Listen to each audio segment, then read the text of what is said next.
Ko'rsam diye qancha ummatingiz yig'layapti.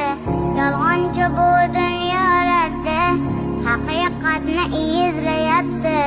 So'zingizni sog'inganda hadislarni tinglayapti. Shu hadislar ontiryapti.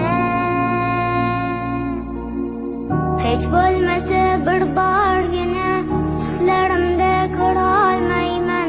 Bo'lsa hamki mayli ancha dunyolarga umonmayman. Rasululloh sizga loyiq ummat bo'lishni istayman. Jannatlarda ko'rish istayman. Qaniydi